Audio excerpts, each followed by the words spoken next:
তাইলে আপনাদের কারাগারে আমাদেরকে বাধ্য করবেন না, আমাদেরকে বাধ্য করবেন না, আমরা যে কোনো উপদেষ্টার কার্যালয় ঘেরাও করব।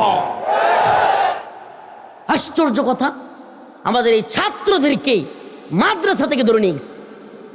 অনতিবিলম্বে সরকারের প্রতি আমাদের আহ্বান থাকবে, দ্রুত সময়ের মধ্যে আমাদের এই মাওলানা আতাউর রহমান বিক্রমপুরী এবং আমাদের এই ছাত্র ভাইদেরকে মুক্তি দিয়ে দেন, আলেম ওলামাদেরকে মুক্তি দেন। প্রথম আলোর বিরুদ্ধে ফেসবুক স্ট্যাটাস দেওয়ার কারণে মাওলানা আইনুল হক কাসেমীকে গ্রেফতার করা হয়েছে, দ্রুত মুক্তি দিয়ে দেন। আলেম ওলামাদেরকে বন্দী রাখবেন না, হাসিনার চাইতেও নির্মম লাঞ্ছনা আপনাদের জন্য অপেক্ষা করছে। এটা বুঝতেছেন না? এখন একদিনে কিন্তু ফাটে না, আস্তে আস্তে মানুষের খুব জমা হইতে হইতে হইতে হইতে হঠাৎ করে দেখবেন পরিণতি ভয়াবহ হয়ে গেছে। আমরা সহ্য করতেছি, ধৈর্য ধরতেছি। গতকালকে না এর আগের দিন একটা নিউজ দেখলাম, আশ্চর্য হয়ে গেছি। এক মহিলা মাদ্রাসায় ঢুকছে চুরি করতে। কি করতে ঢুকছে? চুরি করতে ঢুকছে। হুজুরদের গিয়া পকেট হাতায় রাতের বেলায়।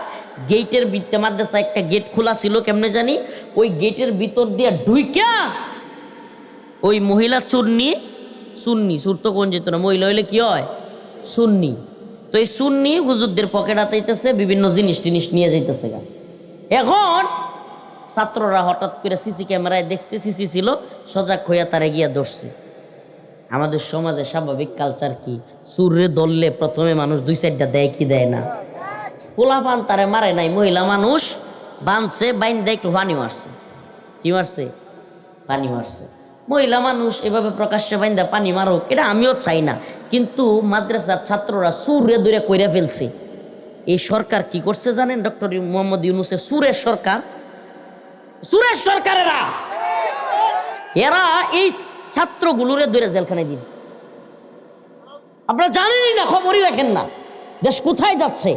সেই মাদ্রাসা তালিবুল ইলমদেরকে ওই সুরের পক্ষ নিয়া এই জুলকারনাইন সায়ের নামের এক ভণ্ড আছে, সাংবাদিক নামের আল জাজিরার তথাকথিত সাংবাদিক নামের এই বাংলাদেশের গোয়েন্দা সংস্থার দালাল, এই সায়েরের কথায় কিংবা আরো কয়েকজনের কথায় এই ইন্টারিম সরকার এই মাদ্রাসার তালিবুল ইলমদেরকে জেলখানায় ধরে নিয়ে গেছে।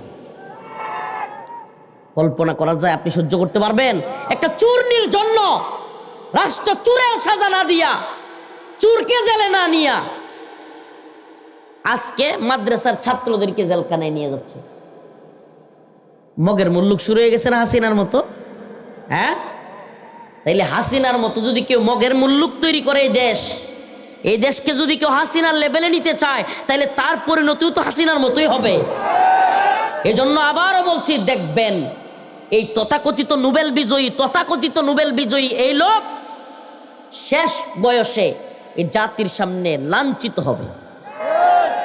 মাত্র তো 12 তারিখ পর্যন্ত কয়দিন, এই অল্প সময় অপেক্ষা করেন, লিখে রাখেন রফিকুল ইসলাম মাদানী ছোট হুজুর কি বলছিল, কথাগুলো স্মরণ রাখেন। আজকে জানুয়ারি মাসের 6 তারিখ আপনাদের এই 30 সালে প্রোগ্রামে বলে গেলাম, কারণ আপনি মাদ্রাসা তালিবুল ইলমদেরকে দুইটা জেলখানায় দিয়ে দিবেন, অপ্রাপ্ত বয়স্ক ছোট ছোট বাচ্চাদেরকে। আলেম আতাউর রহমান বিক্রমপুরী, মানুষের ভুল থাকতেই পারে, ভুল মানুষের থাকতে পারে, আমাদেরও আছে, আমরা ভুলের ঊর্ধ্বে না, কেউ ফেরেশতা না, কিন্তু একজন আলেম হকপন্থী যে কোনো আন্দোলনে শরিক হয়, জুলাই আন্দোলনে সবচাইতে সামনে থেকে শরিক হয়েছে, আজকে ওই লোকরে ওই শেখ মুজিবের আমলের এক আইন 90 দিনের মামলা ছাড়া 90 দিনের জেল, মানে এটা কোনো মামলা নাই, কিছুই নাই, 90 দিন তারা বন্দি করে রাখবে। এটা কোনো কথা? এটা মাইনা নেওয়া যায়? তাইলে হাসিনাও যা করছিল আপনারাও তাই করতেছেন। তাইলে এই নতুন বন্দোবস্ত, এটা কোন বন্দোবস্ত? এটা কোন নতুন বন্দোবস্ত যে আলেমরা জীবন দিল, যাত্রাবাড়িতে শত শত হাফেজরা জীবন দিল, আমরা রাজপথে মিছিল মিটিং আন্দোলন করলাম, বুলেটের সামনে মায়ের কাছ থেকে স্ত্রীর কাছ থেকে বিদায় নিয়ে আন্দোলন করলাম, বছরের পর বছর জেল খাটলাম, 26 দিন রিমান্ডে থাকলাম, আমাদের আওয়ামী লীগ সরকারের প্রশাসন আমাদের কাপড় চোপড় খুলে ফেললো, আলেমদের এরকম ভাবে বন্দি করার মতো দিন দেখবার জন্য, এই দিন দেখবার জন্য আমরা এগুলো করছি। মাদ্রাসার তালিবুল ইলমদেরকে চুরি করলো মহিলা, চুরের শাস্তি না দিয়া এই চুন্নি মহিলা যেইভাবে মাদ্রাসার ভিতরে ঢুইকা মাদ্রাসার রক্ষিত জিনিস নিয়ে যাচ্ছে, ওর তো হাত কেটে দেওয়া দরকার ছিল। আস-সারিকু ওয়াস-সারিকাতু ফাকতাউ আইদিয়াহুমা, কার কথা এটা? দেখছেন এরা আল্লাহর আইনগুলোর পরিবর্তন করাইয়া এই চুরগুলো কি সরকার হইছে, মানব রচিত আইন দিয়া এই চুরেরা পুরো সিস্টেম চেঞ্জ করে ফেলছে। আমার সাথে পাশের রুমে জেলখানায় আমাকে যেই বিল্ডিং এ রাখা হয়েছিল ওই বিল্ডিং এর নিচতলায় এক চুরেরা রাখছে আমার পাশের রুমে। আমাকে কিন্তু প্রায় 3 বছর থাকছি, তো একই রুমে রাখে নাই, কিন্তু আবার ভুল বুঝেন না যে হুজুর একটু আগে কইছেন অমুকের সাথে ছিলেন, এখন আবার, কারণ মানুষ তো খালি ফাঁকফোকর খুঁজে, কথা বুঝছেন। 3 বছর প্রায় ছিলাম, তো রুমে ছিলাম মেলাডি, কয়ডি, অনেকগুলো রুমে ছিলাম, মানে মহিষিঙ্গা বাসায় কোয়েল চেয়ারি, অনেকগুলো রুমে ছিলাম। তো আমি যখন প্রথম যাই আমাকে রাখা হয়েছিল মদ খুর সুর বাটপাটদের সাথে, প্রথম 8 মাস, কয় মাস। আমার পাশের রুমে রাত্রের 1টা নাই 2টা নাই খালি চিল্লায়, কারারক্ষী আইলেই চিল্লায়, আমার বিড়ি দে, আমার বিড়ি দে, একটা বিড়ি দে। কি বিপদটা, হুট করে ঘুমাতে উঠতে শুনি বিড়ি দে বিড়ি দে। হ্যাঁ বিড়ি না দিলে হ্যাঁ ঘুমায়ও না, আমরাও ঘুমাইতে দেয় না।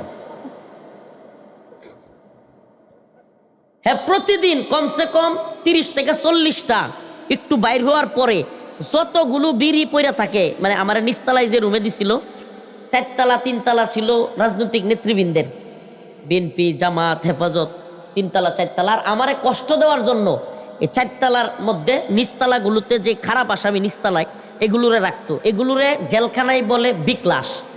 জেলখানায় কি বলে, একবারে সব পরিচিত একটা নাম বিক্লাস। তো এই বিক্লাসদের সাথে ওই মাঝখানে আমার কষ্ট দেওয়ার জন্য একটা নষ্ট রুমে রাখছিল। রাতে 2টার সময় ওইটা চিল্লায় খালি, আমার একটা বিড়ি দে, আমার একটা বিড়ি দে, প্রায় রাত্র। হায় রে, মানে ঘুমাইতেও পারি না, কিচ্ছু না। এখন সকালে উঠে দেই যে 30-40টা করে বিড়ির ফুটকি দলহরে, একটার পর একটা, যে একটু একটু থুয়ে দেয় না মানুষ, খায়া ফেলাইয়া দেয়, একটার পর একটা খায়া শেষ করে। কেউর কথাও শোনে না, একটু মানে মাথায় একটু সমস্যা প্লাস সুর। এখন যে কথার জন্য এটা বলতেছি, এখন হের হঠাৎ করে মানে মনে হয়েছে যে আমার এই থাকলে সেলের মধ্যে আটকায় রাখে, আমার বিড়ি খাইতে ঝামেলা। তো একটু আমি যদি হসপিটালে যেতে পারি, কারাগারের ভিতরে হসপিটাল থাকে, হসপিটালে আবার রুগীদেরকে খোলামেলা রাখে, একটু জায়গা দেয়, হেই মনে হয় আমি গেলে সুবিধা পাবো। হ্যাঁ গেছে হসপিটালও 2 থেকে 3 দিন থাকছে। থাকার পরে হঠাৎ কইরা কারারক্ষীরা সবাই গরম ফায়ার, কি হয়েছে হসপিটালের কেসি পায় না, কি পায় না, কেসি পায় না, এটা বলো কেসি হসপিটালের মশারি, হসপিটালে কিন্তু রুগীদেরকে মশারি দেয়, কারাগারের মশারি হসপিটালেও, কিন্তু মূল রুমগুলোতে কিন্তু মশারি নেই, মশারি পায় না, কেসি পায় না। এরপরে হইলো আপনার ওই সিসি ক্যামেরার তার আছে না, তার জেলখানায় সিসি ক্যামেরা আছে, ওই তারও পায় না। হাই রে, কারারক্ষীরা দৌড়াদৌড়ি ছুটাছুটি কইরা শেষ পর্যায়ে, ওর নামটা কইলাম না, ও যদি শুনে কষ্ট পায় লাইব, নামটা কইলাম না। শেষ পর্যায়ে গিয়া কেসি যা কিছু আসিন সব তার রুমে পাওয়া গেছে। পরে আমি কারারক্ষীরা কইলাম, কি সর্বনাশটা করছে, বাইরে চুরি করলে জেল আনবো, এইনে চুরি করলে নিব কই। সুবহানাল্লাহ। কারারক্ষীদেরকে বললাম, দেখছেন আল্লাহর বিধান, আল্লাহ বলছে আস-সারিকু ওয়াস-সারিকাতু ফাকতাউ আইদিয়াহুমা জাযাআম বিমা কাসাবা নাকালাম মিনাল্লাহ। আস-সারিকু ওয়াস-সারিকাতু ফাকতাউ আইদিয়াহুমা, চোর এবং চোরনি যদি চুরি করে এবং গচ্ছিত মালামাল থেকে চুরি করে ধরা খায়, ফাকতাউ আইদিয়াহুমা, তাদের হাত কাইটা দিতে হবে। কার ঘোষণা এটা? হাত কাইটা দিতে হবে। কন্ত যদি ওইটির হাত কাইটা দিত চুরির কারণে, জেলে না নিয়া, এক চুরের হাত কাটার কারণে পুরা ত্রিশাল চোর মুক্ত হয়ে যেত না? এক চুরের হাত কাটার কারণে পুরা শহর, পুরা দেশ চোর মুক্ত হয়ে যেত না? কথা কন না কেন? প্রিয় ভাইরা আমার, হুজুর উপরে বসতেন, একটু মাথায় পানি দেন না। এক চুরের সাজা দেই ক্যা, বাকি চুরেরা শুনেন, চুরেরা জেলেরও ভয় পায় না, পুলিশেরও ডরায় না, জানে পুলিশে কিছু টিয়া দিলে হেরা সাইরা দেয়। পুলিশ চুর নিতই চায় না, কারণ হইলো এটা কি নিব, এটা হে নগিয়া এরা বেরিয়ে যাইব। এরপরে লাত্তি দুইটা দিয়া পুলিশ থানাতে সাইরা দেয়, হ্যাঁ মজা পায়। চুরেরা এই দুনিয়াটা একমাত্র ডরাইতো যদি জানতো যেই হাত দিয়ে চুরি করে হাতটাই কেটে দেওয়া হইব। চুরি করতো একটাও। তাইলে এই দুনিয়ার শেখ হাসিনা বা ডক্টর মোহাম্মদ ইউনুস ভালো আইন জানে নাকি আমার আল্লাহ? কথা বলেন না কেন? আমার আল্লাহর চাইতে দুনিয়ার কোনো বান্দা যেগুলো ডায়রিয়া হইলে বিস্তারতে উঠতে পারে না, হ্যাঁ, করোনা হইলে গড়তে বাইরে পারে না, এরা আমার আল্লাহর চাইতে আইন বেশি জানলো। এই খাওয়ায় কে, পালে কে, রিজিক দেয় কে, এই বাতাস দিছে কে, এই যে আলুগুলো দিছে কে, আলু না থাকলে দেখি না, অন্ধকার দিছে কে, এই যে মাইক কথা বলতেছি সারা এলাকা শুনতেছে, এই মাইকের এই আওয়াজ দিছে কে, এই যে জবানের এই পাওয়ার দিছে কে, আবার বুবা বানায় রাখতে পারে কে, এই চোখ দিয়ে আপনারা আমি দেখতেছি, আপনিও আমার দেখতেছেন, এই চোখের পাওয়ার দিছে কে? সুবহানাল্লাহ। এত কিছু দিলেন আল্লাহ, এত কিছু জানেন আল্লাহ, আর আল্লাহ বিধান দিতে জানলেন না। আল্লাহ কি করতে জানলেন না? বিধান দিতে জানলেন না। মানে আল্লাহ বিধান দিতে পারলো না, হাসিনা বিধান খুব ভালো দিতে পারলো, ডক্টর মোহাম্মদ ইউনুসে খুব ভালো বিধান দিতে পারলো। নাউজুবিল্লাহ। ইমান থাকবো আপনার? আমার ইমান থাকবে। আল্লাহর চাইতে বিধানদাতা কেউ আছে? কোরআন বলতেছে ইনিল হুকমু ইল্লা লিল্লাহ, আমারা আল্লাহ তাবুদু ইল্লা ইয়া। হুকুম চলবে একমাত্র, বিধান চলবে কার? আর চিল্লায় বলতে হবে জমিন কার, আসমান কার, বিধানদাতা কি? জমিনও যার, আসমানও যার, এই সৃষ্টিও যার, সবকিছু যার, বিধানও বলেন না বিধানও। নামাজ কার জন্য, রোজা কার জন্য, হজ কার জন্য, কোরবানি কার জন্য? তাইলে সব যদি আল্লাহর জন্য হয়, বিধান কার জন্য হবে?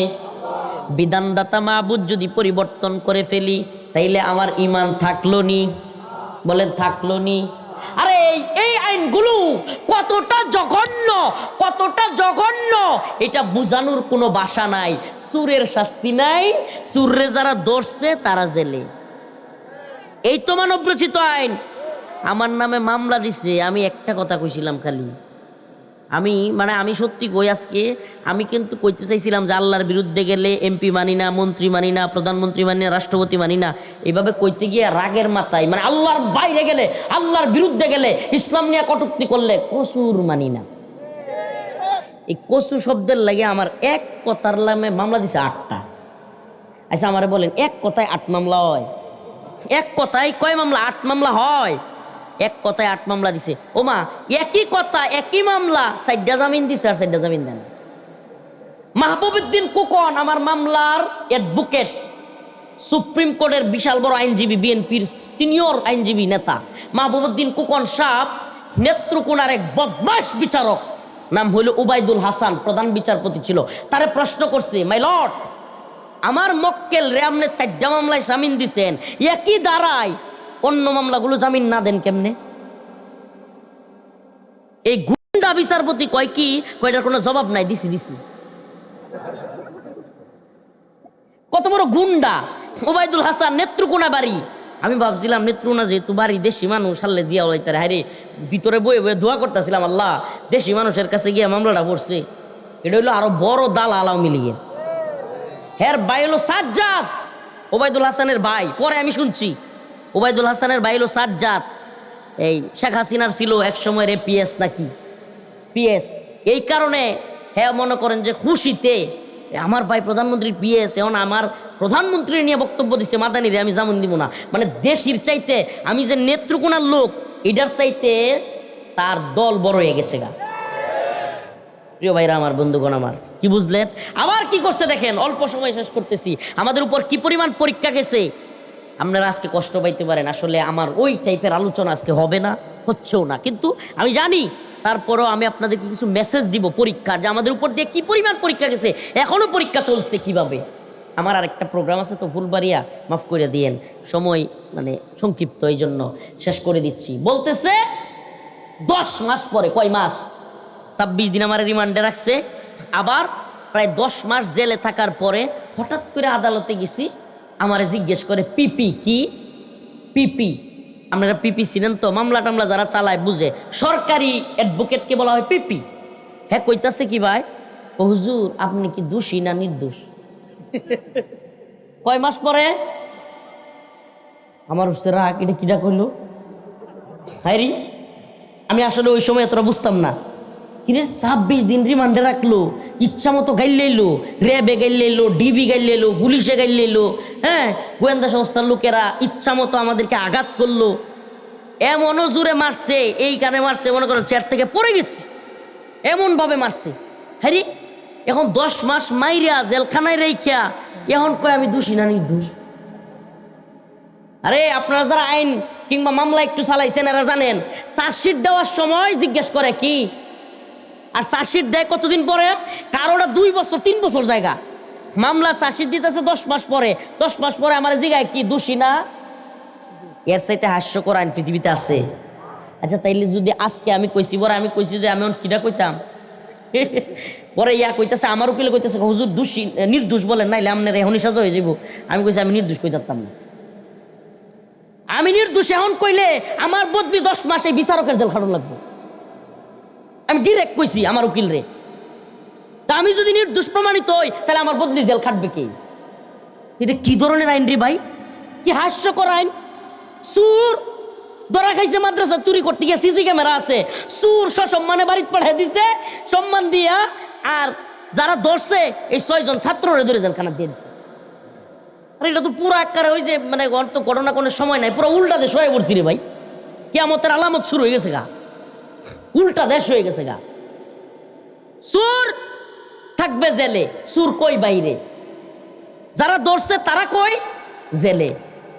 সুরের সাজা হাত কাটা, উল্টা হাত না কাইটা তারে আরো চুমা দিয়া সান্ত্বনা দিয়া বাড়িতে পাঠাইছে। মানে তুমি আরো পারলে চুমা গো, তুমি আরো শুনেন, তুমি পারলে আরো চুরি করো, এটা বলা হয়েছে না? এটা এই লোকটার এই মহিলারা সাইরা দিয়া আর ওদেরকে গ্রেফতার কইরা জাতির সামনে কি মেসেজ দিছে, যে সুরের দল তোমরা আরো চুরি করো, আমরা নিজেরাও চোর, উপদেষ্টারাও চোর, তোমরাও চোর, সুরে সুরে মাস্ত তো ভাই, আমরাই তো। বিষয়টা এমন বোঝা যাইতেছে না যে আমরাও চোর তোমরাও চোর, এই দেশটা চোরের দেশ। সুরে সুরে আলী, এক সুরে বিয়া করে আরেক সুরের হালি, শয়তানের দল। দ্রুত আমাদের এই 4 ভাইকে, ছাত্র উস্তাদদেরকে মুক্তি দিতে হবে। কথা বলেন না কেন? আল্লাহ রাব্বুল আলামিন, আমি যে আয়াতে কারিমা তিলাওয়াত করেছি, পরীক্ষার কথা, সবরের কথা, এবং পূর্ববর্তী নবী আলাইহিস সালাম তাদেরকেও যে পরীক্ষা করা হয়েছে সেই বিষয়ে আল্লাহ রাব্বুল আলামিন মুমিনদেরকে ইঙ্গিত দিয়েছেন। আলিফ লাম মিম আহাসিবান নাস আন ইউতরাকু আন ইয়াকুলু আমান্না ওয়া হুম লা ইফতানুন। তো আমাদের সবরের জায়গা তো একটাই, যে দুনিয়ায় খালি শত্রুপক্ষের কাছ থেকে পরীক্ষা আইতো না, বন্ধুদের কাছ থেকে, ভাইদের কাছ থেকেও পরীক্ষা আসবে।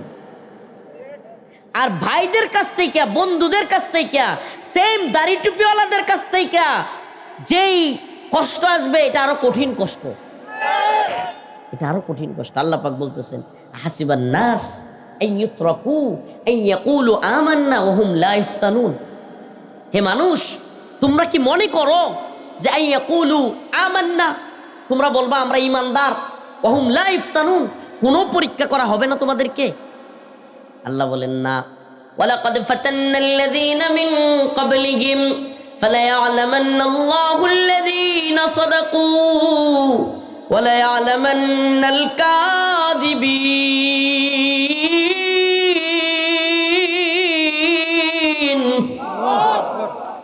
আল্লাহ রাব্বুল আলামিন বলেন, তোমাদের পূর্ববর্তীদেরকেও আমি পরীক্ষা করেছি, যুগে যুগে নবী আলাইহিস সালামদেরকে পরীক্ষা করেছি, হযরতে মূসা আলাইহিস সালামকে পরীক্ষা করা হয়েছে, পরীক্ষা করেছি সামিরীর মাধ্যমে, বাসুরের মাধ্যমে, ফিরাউনের মাধ্যমে। হযরতে ইব্রাহিম আলাইহিস সালামকে পরীক্ষা করা হয়েছে নমরুদের মাধ্যমে, মুহাম্মদুর রাসূলুল্লাহ সাল্লাল্লাহু আলাইহি ওয়াসাল্লামকেও পরীক্ষা করা হয়েছে। তায়েফে আল্লাহর নবী সাল্লাল্লাহু আলাইহি ওয়াসাল্লামকে পাথর মারা হয়েছে। আবু জাহেল বিভিন্ন সময় কত ধরনের কষ্ট রাসূলকে দিয়েছে, দিছে না দেয় নাই? যুগে যুগেই সাহাবায়ে কেরাম পরীক্ষার শিকার হয়েছেন। খুবাইব খাব্বাব রাদিয়াল্লাহু আনহু, হযরতে বিলাল, মাটির মধ্যে গরম বালির মধ্যে শোয়া রাখা হয়েছে, তারপরে ওই বালির মধ্যে তার শরীরটা পিটাইয়া দাগ করতে করতে উত্তপ্ত মরুভূমির গরম বালিতে ফেলে রাখা হয়েছে, তবুও তিনি বলতেন আহাদ আহাদ আহাদ, সুবহানাল্লাহ। হযরত আবু বকর রাদিয়াল্লাহু আনহু আজাদ কইরা হযরত বিলাল রাদিয়াল্লাহু আনহুকে জিজ্ঞেস করলেন, বিলাল, আমার একটা প্রশ্ন, আল্লাহর এত নাম থাকতে আমনের জোহরি কাফেররা মারতো, তখন আপনি খালি আহাদ আহাদ বলতেন। ভাইয়া আবু বকর, আহাদ আহাদ বললে ওই কাফেররা দেখতাম জ্বলতো বেশি, সুবহানাল্লাহ। ওই কাফেরদের মনে আরো বেশি হিংসার কষ্ট হইতো, এর লেগে আমি আহাদ কইতাম, সুবহানাল্লাহ। মানে আহাদ মানে আল্লাহ এক, সুবহানাল্লাহ, এক এক, এটা কইলে হেরা আরো কষ্ট পাইতো। প্রিয় ভাইরা আমার, চিন্তা করছেন ওনারা সর্বোচ্চ পরীক্ষার শিকার হয়েও কি বলতেন? আহাদ আহাদ। ইমাম, আমরা যাদের নাম শুনছি ইমাম, সমস্ত ইমামদেরকে, সমস্ত ইমাম, ইমাম আবু হানিফা রাহমাতুল্লাহ আলাইহি, ইমাম আহমদ ইবনে হাম্বল, ইমাম মালিক, ইমাম শাফিঈ, সমস্ত ইমামদেরকে জেল খাটতে হয়েছে। কল্পনা করতে পারেন? আমি একটা কথা বলি, আজকে যে কথাটা এইভাবে কেউর মুখে শুনবেন না, জুলুম তো চায়া নেওয়া ঠিক না, আমি জুলুম চাচ্ছিও না, আল্লাহ মাফ করুক, আস্তাগফিরুল্লাহ। কিন্তু এই রাষ্ট্রে যেইভাবে বহির্বিশ্বের, ভারতের বলেন, আমেরিকার বলেন, যেইভাবে তাবেদারি চলে, গোলামি চলে, আমি অবাক হব না, আল্লাহ মাফ করুক, হকপন্থী আলেমরা যদি আবারও, আল্লাহ না করুক, কোনো খারাপ সিচুয়েশন হয়, আবারও জেলে যাওয়া লাগবে না, এটা আমি শিওর না। যারা শিওর, যারা মনে করে ক্ষমতার বাগবাটোয়ারা পাইলাইছি, ক্ষমতার খুব কাছাকাছি আয়া পড়ছি, এরা দেখবেন ধরা খাইলে চিল্লায়ও বেশি, কান্দেও বেশি। আমরা এত কান্না করি না কেন জানেন? আমরা চিন্তা করি যে হক কথা কইতে হইলে যে কোনো জামানায় বিপদে পড়া লাগতে পারে, তো এর লেগে এত টেনশন করি না। আল্লাহর জমিন, আল্লাহর দিন, আল্লাহর জমিনে বাস করি, হক কথা বলবই, কামানের সামনে, বুলেটের সামনে যা মিসাইল মারক, আল্লাহর দিনের পক্ষে কথা বলতে হবে। যত বাধা, যত বিপত্তি আসুক, এই জমিনে হকপন্থী কথা বলতে হবে। যদি শহীদ হয়ে যায়, শহীদ হয়ে যাব, জেলখানায় যাওয়া লাগে জেলখানায় যাব, কিন্তু আল্লাহর জমিনে কোন সরকারের সময় হক কথা বলা থেকে বিচ্যুত হব না। বাংলাদেশে একটা বাজে সংস্কৃতি চালু হয়েছে, আপনাদেরকে বলি, বাংলাদেশে খুব বাজে একটা সংস্কৃতি চালু হয়েছে, যেই সংস্কৃতির কারণে বাংলাদেশে আজকে খুনের বিচার হচ্ছে না। ও মুসলমান ইমানদার, আজকে যদি এক শরীফ উসমান হাদি হত্যার বিচার না হয়, মনে রাখবেন আগামীকালকে আমাকে হত্যা করলেও বিচার হবে না। আমার কেন জানি মনে হয় এই উপদেষ্টাদের সরকার শরীফ উসমান হাদি ভাইয়ের বিচার না করবার কারণে এই বৃদ্ধ বয়সে আল্লাহ পাক এই ডক্টর মোহাম্মদ ইউনূসকে লাঞ্ছিত করবেন। আমি একটা কথা বলে দিলাম আপনাদেরকে, এই যুবক মানুষের মনে এত ভালোবাসা তৈরি করছে যে যদি ডক্টর মোহাম্মদ ইউনূস সাহেবের সরকার এই শরীফ উসমান হাদি ভাইয়ের বিচার সুষ্ঠুভাবে করে যেতে না পারে, এই বৃদ্ধ বয়সে এই লোক পুরা জাতির সামনে লাঞ্ছিত হবে। লিখে রাখেন, বলে দিলাম। আরেকটা কথা আমাদের যুব সমাজকে বলি, প্রিয় উম্মাহ, প্রিয় জাতি, তোমাদেরকে বলি, বিষয়টা এত সহজ নয়।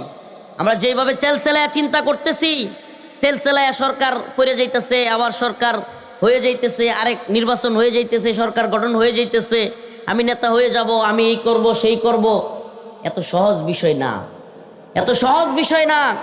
একটা ইশারা দেওয়া হয়েছে যে একজন ক্রিকেটাররে যেগুলো সহ্য করতে পারে না, এরা আমাদের দেশে যে কোনো মুহূর্তে হামলাও করতে পারে। যদি পশ্চিমাদের ইন্ধন পায়, যদি পশ্চিমাদের সাহস পায়, যদি পশ্চিমাদের পক্ষ থেকে কোনো সাপোর্ট পায়, আল্লাহ না করুক এই দেশে এরা হামলা করবার দুঃসাহস করতে। কিন্তু আমরা এগুলোর পরোয়া করি? করেন? এই ত্রিশালের মুসলমান পরোয়া করেন? শুনেন একটা কথা বলি, যদি ব্যক্তি রফিকুল ইসলাম মাদানী বাতেলদের পক্ষে চলে যায়, হকের পক্ষে না থাকে, আমাদের কথায় আসবারও দরকার নাই, শুনবারও দরকার নেই।